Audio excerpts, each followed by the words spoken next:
Good afternoon. Welcome to the tea table.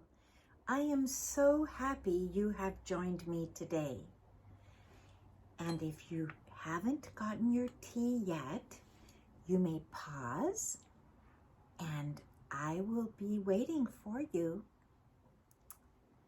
Okay, I have brought a special tea tray today for you. And this is a little tea cozy that's very unique.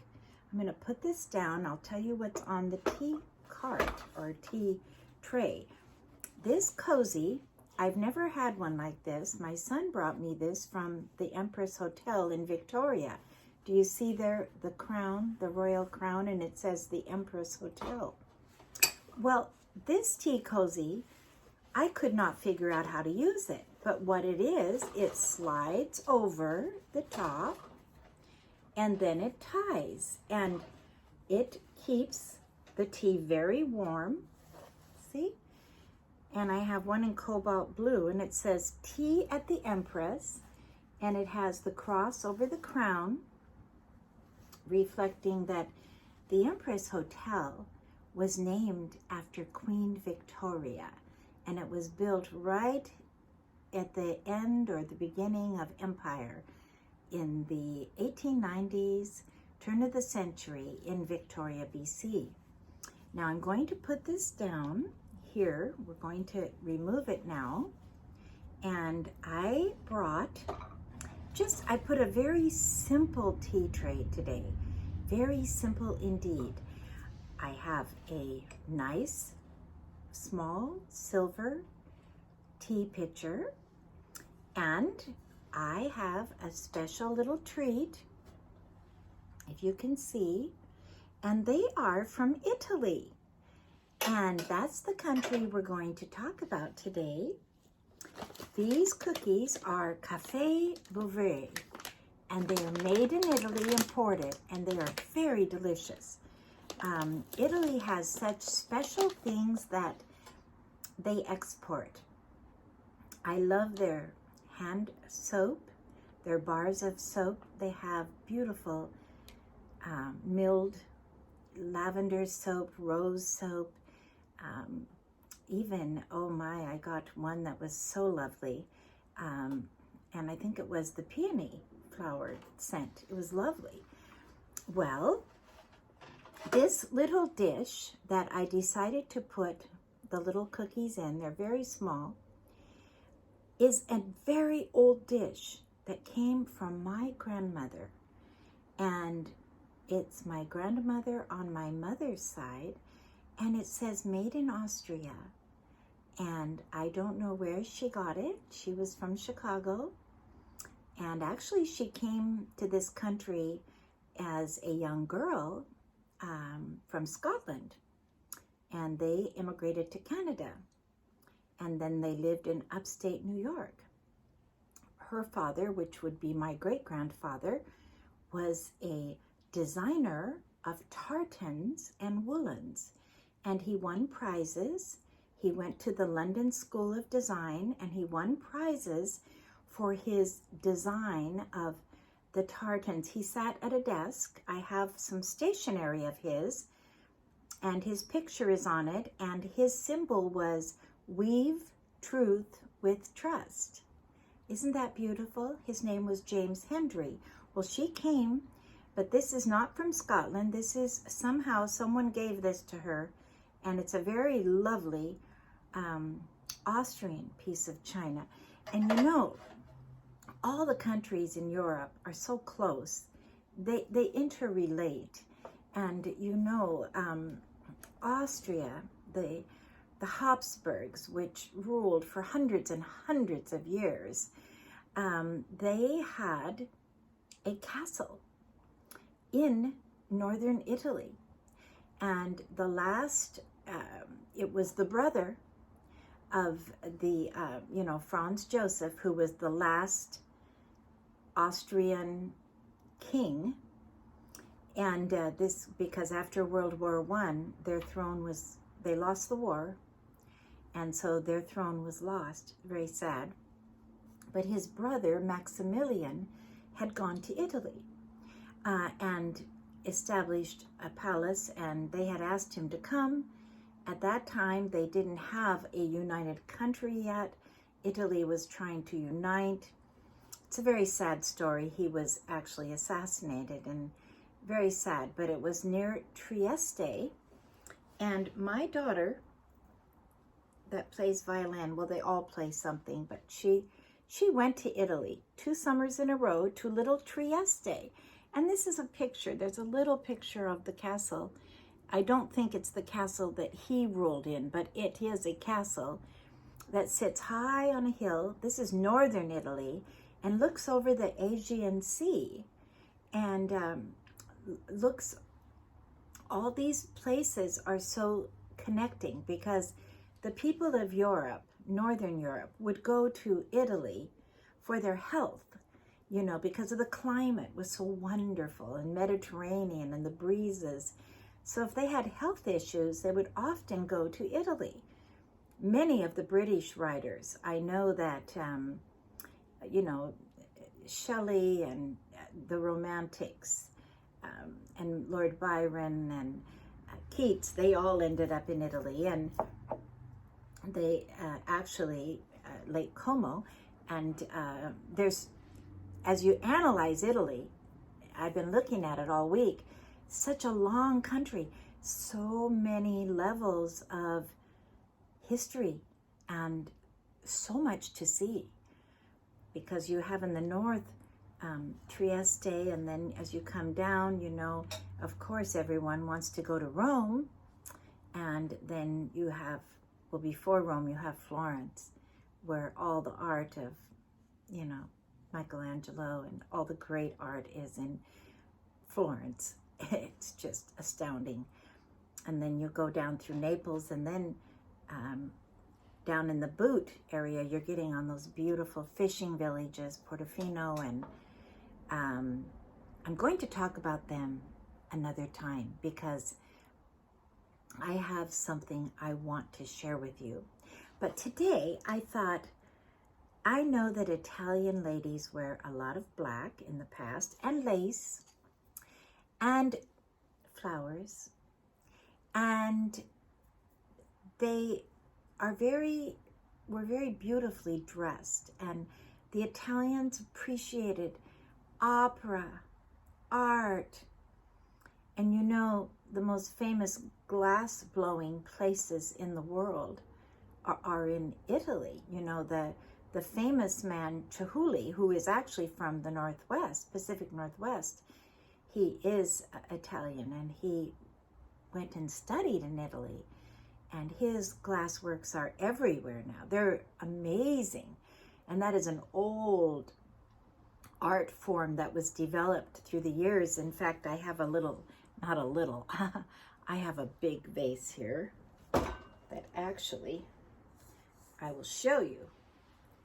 And it's blown glass, and it has the colors. It has red and grays and blacks, but you know, it's just a little example of what they do. And their things are just so colorful. And, you know, as you travel the world, you realize that the colors where the people live are definitely reflected in their clothing. I remember going through Scotland on the train for the very first time. I was very young, but I looked out. Oh my, the heather, all the browns and reds. I said, it looks like a tweed. It looks like a beautiful Harris tweed piece of cloth to make a suit. And you could just see all these tones and that blustery feeling, and then the sea and I could feel how the tweeds were made there. And when you go to Italy, they have this fabulous sunshine and roses and flowers and climate that gives them, really, when you're in a sunny climate, if you think about it, you don't have quite the pressure that you do in a cold climate. You don't have to worry about a coat all of the time, and boots and shoes, and we know that when we live in a climate where we have 4 seasons, and each season has different clothing, and generally our winters aren't too bad, but we've had some real lockdown snow at times, and then everyone gets out their snow gear and everyone puts it on and everyone takes it off, and if you have kids, on and off, you realize, wow. Now, if you lived in Southern California, you're not ever going to deal with that. So I know that parts of Italy, I know that there is a part of the Alps that is Italian, that is absolutely gorgeous, and there would be snow there. And because the Alps, and you know, you have the Swiss, French, and German Alps, and then you have a little bit of Austria, and you know, when you get into Innsbruck and Berchtesgaden, but then there's the lower Italian Alps that I don't know if I've been there or not. It sounds crazy, but I was on a train going so many places, and I need to go back and read my journals because I loved everything I saw. It was so breathtaking, the Alps. And the thing that makes the Alps and Switzerland and Europe so special, we have the beauty here also, but what they have, because they've been there so long, they've created little cozy tea rooms and pensions. A pension is a little French. In German, it's called Gasthaus, or we would call it, it's not really an Airbnb because, well, maybe now you go ahead and online order it. I don't know. In my day, you just went and there would be out of people's homes. And even in Scotland, I remember staying in a bed and breakfast, they called it. And I stayed in Austria in the most wonderful, oh my goodness, when you got into their, I'm sure it's still this way, the comforters. Now, we have down comforters in America, but they're not like the German, Austrian comforters. Their comforters are like that. The pillows are so puff. I've never experienced anything like, it's like going into the land of, all I can say is puff. It's just so wonderful. And they're real goose down, and they keep them for years. And they just shake them out, and then they'll wash the cover, you know, the duvet cover. Well, that was a little sidelight. But let's pour out. Let's go, and I chose a cup. And I found this little vase in my cupboard. It's so little. And I don't have very many roses right now because my roses all kind of bloomed and now they're getting ready. They're budding, but they're not blooming. They're in between. My roses do this. I don't know if yours do. So I found this little vase and I thought this is going to be a little tray today. And I chose for myself a cup that I feel looks so Italian. They have gold and reds and pinks and, you know, lovely. The French have it too, but the Italians go to another level. They're so wholehearted about their pasta, their opera, I love them. I love Italian. I love the whole experience I had in here. I'm pouring out, and this is a lovely silver teapot. And I chose this very small. Now, I didn't put sugar in because I don't use sugar, and I wanted to show you. This is unique. This is an enamel-lined. I don't know why they don't do this with all of them. It's enamel-lined sugar and creamer. So you're not having it against the silver. Put a little milk, a little splash, and I am going to take a sip of tea.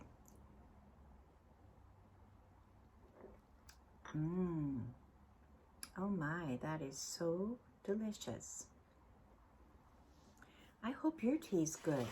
I'm gonna move these flowers over, move this over. Well, when my daughter went to Trieste, she went for 2 summers for a violin training program from her college. And I got into Italy then because I'm in the moment, and I have a fun little, really fun little thrift shop I frequent, and all the proceeds go to the Children's Hospital. It's a really good cause, and they have lovely things. Well, you know, you've heard if you have eyes to see. Well, I had eyes to see Italian. I was looking for Italian things. Look what I found. I said, my daughter's name is Elizabeth. I said, Elizabeth, I'm finding your souvenirs here. This is the boy carrying the basket of fruit. It's a famous sculptor. That's the other thing in Italy, all the art, all the wonderful sculpture. And this is the boy with the scythe. They call it the sickle. See the wheat? I don't know if it's white. I don't know if you can see, but he's got his scythe and he's sitting to rest now because he's been out harvesting the wheat. There's the wheat. And it has the little fleur-de-lis blue symbol. I studied this week the Italian china, and the real authentic Italian china, and it's actually called porcelain, and it is a soft porcelain, considering the German porcelain is harder, but this is a soft, chalky porcelain that's so lovely. And it said it has a blue fleur-de-lis on it, it's authentic, and there it is. And I found these for her, and I said, I'm collecting your souvenirs, because when we were in Europe last time, what was going on there was very similar to what we're experiencing here. They were doing a lot of outsourcing, and they weren't really making the things there. At least in Austria, there was a lot of outsourcing of the souvenir shops. They don't say where they're made, but they're not made in Austria. So I said, I'm going to find you some authentic Italian souvenirs.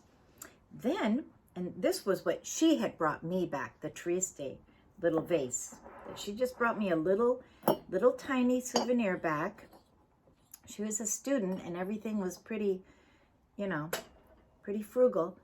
And this is Italian, and it's a kind of a shows part of what they did. It's a kind of part china and part metal, and it's flowers. They do so many flowers, and it's a candle holder, and it's really old.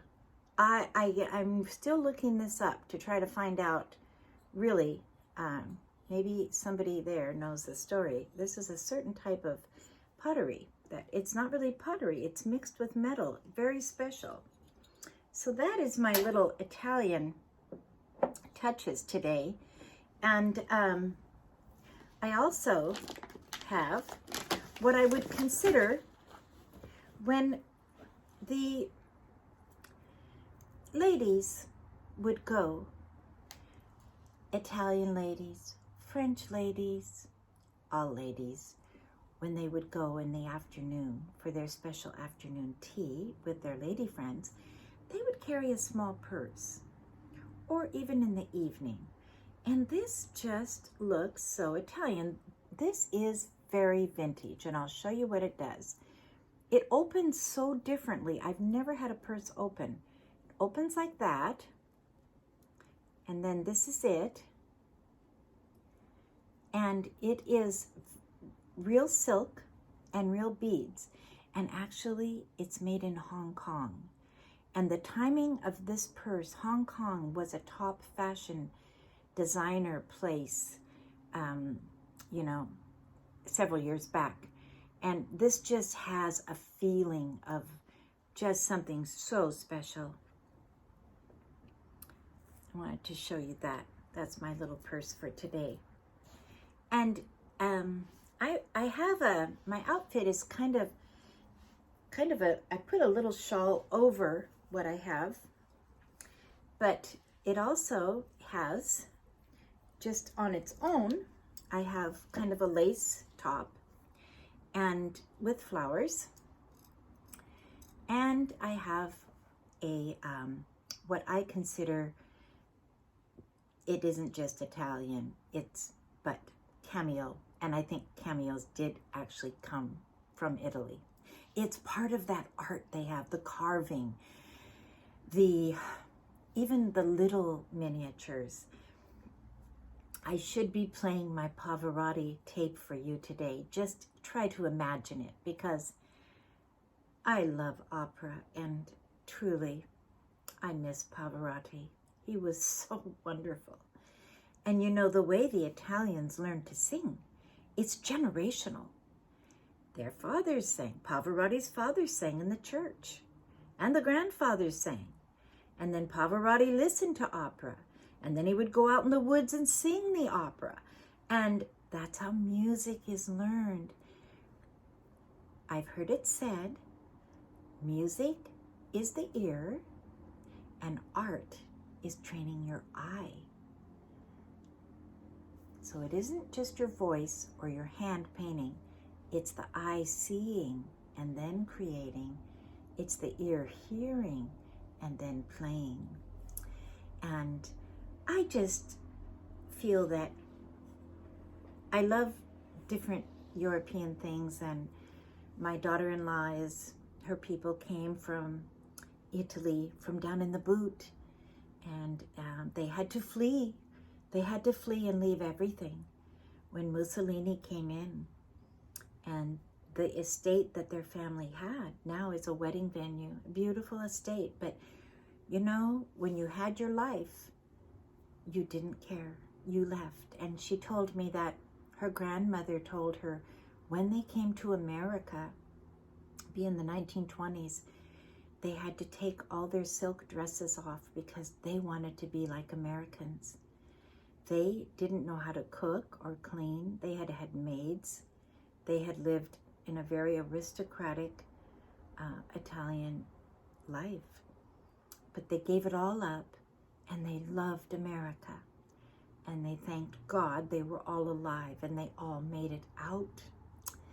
So I have other friends that fled Germany in the war, and they've told me it doesn't matter what you leave behind. You are so grateful to God that you have your life. I really want to encourage you this day, this week. I have had many calls this week from different people, and it seems like there are so many needs that people have that come into their lives.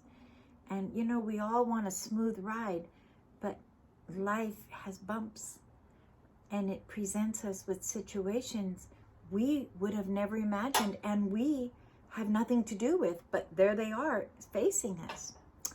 And you know, as I've pondered this all week and spent time in prayer and reading the Word, my conclusion has been the greatest wisdom we can have and the greatest comfort we can have would be to take time to read the words of Jesus. You know, the last few years, people were saying, well, what would Jesus do? What? And then do it. But you know, we don't really know what Jesus would do. We have examples in the Bible, but we don't know what he would do in every situation. Jesus was always surprising everyone. But what we do know is we have his words written down in the Bible. And so what we should maybe say is, what would Jesus say? And then we will know what, because he has written, he has spoken, and it's written down. In the New Testament, there are 4 Gospels: Matthew, Mark, Luke, and John. 4 different disciples of Christ wrote the story of his birth, his life, his death, his resurrection, and his ascension. And in most Bibles, the words of Jesus will be read. So it's really easy to find out what he said. And I've been just thinking of some of the words that are in my heart. I know my mother and my husband's mother both used to love John 14, and they used to quote it. I remember them quoting it together at one of our family Thanksgivings, and it's a precious memory to me because they were both positive, upbeat, happy, faith-filled people, both of them, because they trusted in the Lord. They didn't have perfect lives. They had things hit them the same way everybody else has things hit them. But I observed they could go through because they had faith. And how did they get that faith? They spent time in that precious book called the Bible, which is called eternal. Jesus said there's only two things that are eternal. Everything we see in this world will pass away. But the two things that will be eternal are the Word of God and our souls. It would behoove us to spend time in this treasure box of jewels, these promises in God's Word. Well, the passage they used to quote, and I'm just going to give a little of it. You can look up John 14. It's a famous word when Jesus is leaving. He goes, "Let not your heart be troubled.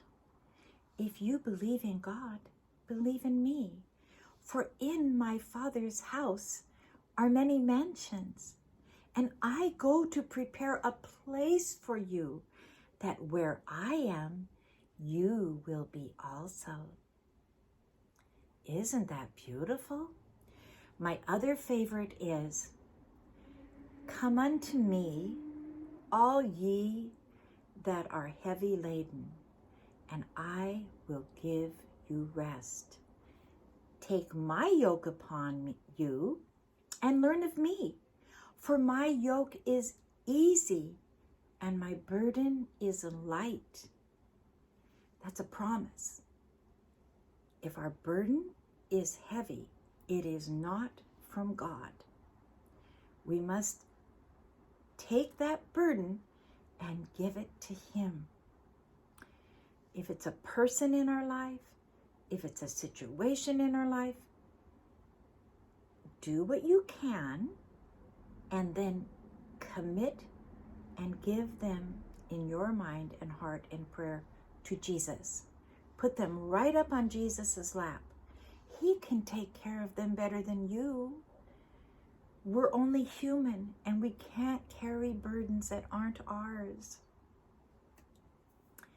This is a secret to the joy of the Lord, because also the promise is the joy of the Lord is our strength.